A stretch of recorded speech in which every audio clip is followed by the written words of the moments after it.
श्री स्वामी समर्थ मैत्रिणींनो, आजच्या व्हिडिओमध्ये आपण उन्हाळा स्पेशल रेसिपी बघत आहे, म्हणजे सरबत बघत आहे। कोकम सरबत। कोकम सरबत हे खूप फायदेशीर आहे, कारण कोकममुळे काय होतं तर कोकम हे पित्तनाशक असतं, त्यामुळे पित्ताचा वगैरे त्रास आपल्याला होत नाही आणि थंड पण असतं, त्यामुळे शरीरासाठी आपल्या थंडावा देण्याचं काम कोकम करत असतं।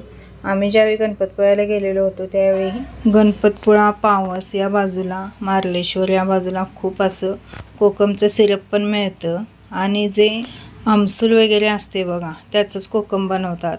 ती आमसूल सुद्धा खूप प्रमाणात तिकडं मिळते, तिकडनंच आणलेली ही बाटली आहे आणि खूप छान आहे बघा। यामध्ये फ्लेवर सुद्धा असतात वेगवेगळे, म्हणजे मसाला कोकम असतं, परत साधं कोकम असतं।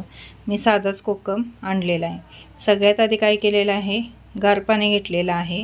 तुम्ही गार पाणी घेत असताना फ्रीजमधलं घेऊ नका, माठातलं गार पाणी घ्या आणि गार पाणी घेऊन त्यामध्ये साखर घातलेली आहे। तुमच्या आवडीनुसार कोकम तुम्ही कमी जास्त घालू शकता। त्यानंतर अर्धी फोड लिंबाची घातलेली आहे। यामध्ये थोडंसं जिरं जरी तुम्ही जिरेपूड बारीक कुटून घातला तरी सुद्धा चालतं आणि त्यानंतर मीठ घातलेलं आहे। काळं मीठ आणि साधं मीठ दोन्ही मीठ आपण इथं वापरायचे आहेत आणि साखर वापरत असताना पिठी साखरच वापरायची। पिठी साखर का वापरायची तर पाणी ज्यावेळी आपण घेतो आणि जर मोठी साखर आपण घातली मग आपण ढवळतो, त्यामुळे काय होतं तर पाण्याचं टेम्परेचर वाढतं, म्हणजे पाणी गरम होतं। त्यामुळं शक्यतो पिठी साखरच हे आपण सरबतासाठी वापरायचं। कुठलं पण सरबत करा तुम्ही, पण पिठी साखरच वापरा। आणि किती छान सरबत झालेलं आहे बघा।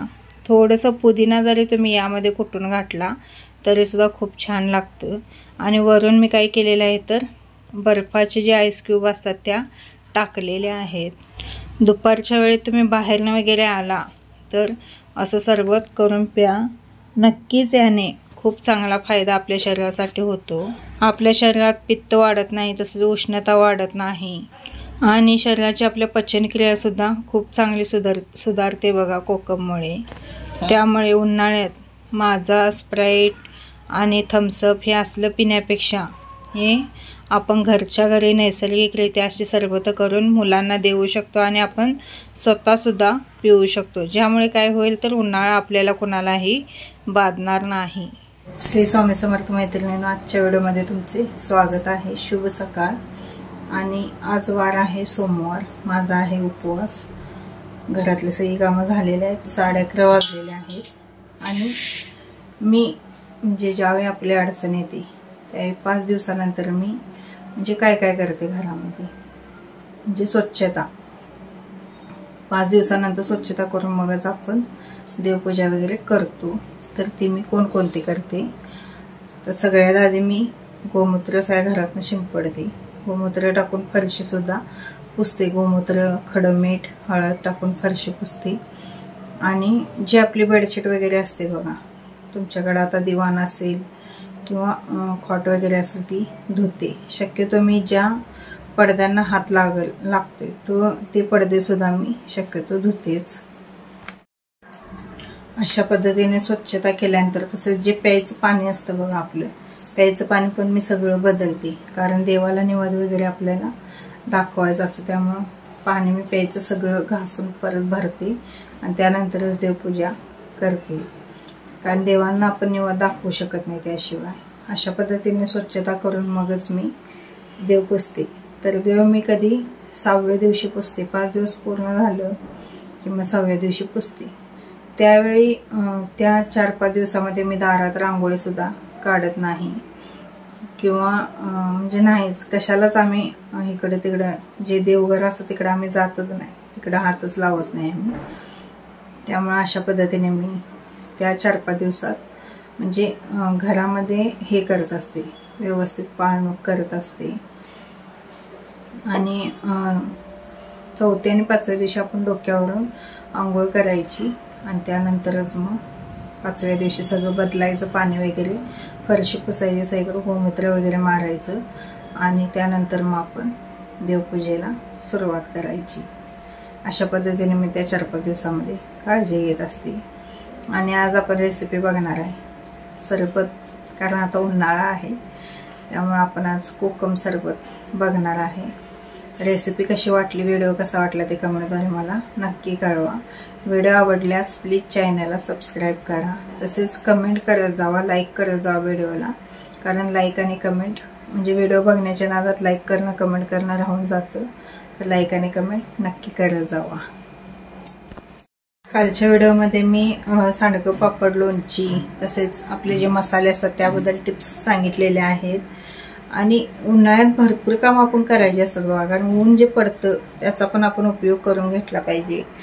जे एक एक जण कसं करतात, वर्षभरात धान्य सुद्धा उन्हाळ्यात एकदम घेतात, परत ते वाळवून त्याला बोरिक पावडर वगैरे लावून ठेवतात। बोरिक पावडर लावण्यापेक्षा तुम्ही आपलं एरंडेल तेल जरी लावला, त्याला असं चोळला तरी सुद्धा त्याने सुद्धा म्हणजे जाळी आळी लागत नाही बघा। एरंडेल तेल पण खूप चांगलं असतं धान्यांसाठी। आणि एक जण आमच्या इतर वर्षभराचा गोळ असून दे, साखर असून दे, परत धान्य सगळी गहू ज्वारी तांदूळ थोडंच घेते, तांदूळ काही जास्त घेत नाही ती, कारण तांदूळ शक्यतो राहत नाहीत, त्यामुळे तांदूळ 1-2 महिन्याचं आणते। पण डाळी पण सगळ्या घेते ती, 10-10 किलो अशा डाळी एकदमच घेऊन ठेवते वर्षभराच्या।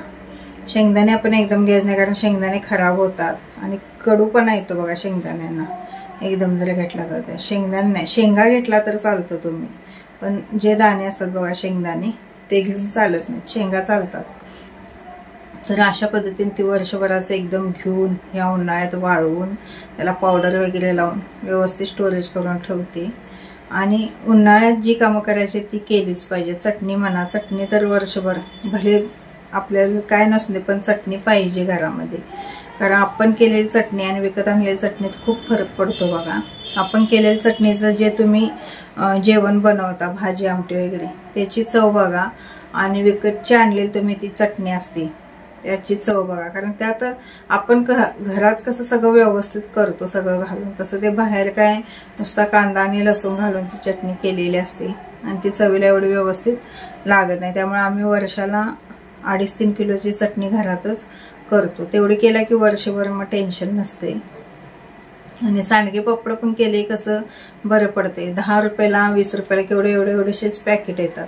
पण आता शक्यतो फ्लॅट सिस्टीममुळे सगळ्यांच्यात वाळवणाचंच हे झालेलं आहे, कारण ऊन सगळ्यांनाच मिळतं असं नाही, गॅलरीत केवढं येईल तेवढंच उन्हात मग ते वाळते नाही वाळते, त्यामुळे तो एक प्रॉब्लेम झालाय सगळ्यांचा। नाहीतर जागा असणाऱ्यांनी काय मग कधी पण घातलं चालते। आणि ह्या उन्हाळ्यात कसं पाडव्याच्या आधी घातले की जरा म्हणजे वादळ वारं नसते, त्यामुळं चांगलं वाळते। नाहीतर पाडव्यानंतर कसं होते, 3 नंतर ढग यायला चालू होतात बघा, वळवाचा पाऊस चालू होता, मग 3 नंतर पाऊस येतो कधी कधी, 3 नंतर ऊनच जातं। त्यामुळं आता ह्या पाडव्याच्या आधीच आपण, आणि वादळ वारं सुटले की कसं घातलेल्यावर मग सगळं धूळ जाऊन बसते, त्याच्यापेक्षा पाडव्याच्या आधी केले की चांगलं असतं बघा। आणि आज शाबूच भिजत घालायची लक्षात नव्हती, त्यामुळे काय आणलेली मी झटपट शाबू आणलेली बघा, आणि ती भिजत घातलेली आहे। झटपट शाबू अर्धा तासामध्ये भिजते, आणि तुम्हाला त्याच्यापेक्षा पण लवकर पाहिजे असेल तर थोडंसं कोमट पाणी करून भिजवा, म्हणजे लगेच भिजते। आणि किती छान सुट्टी अशी सडसडीत झालेली आहे बघा।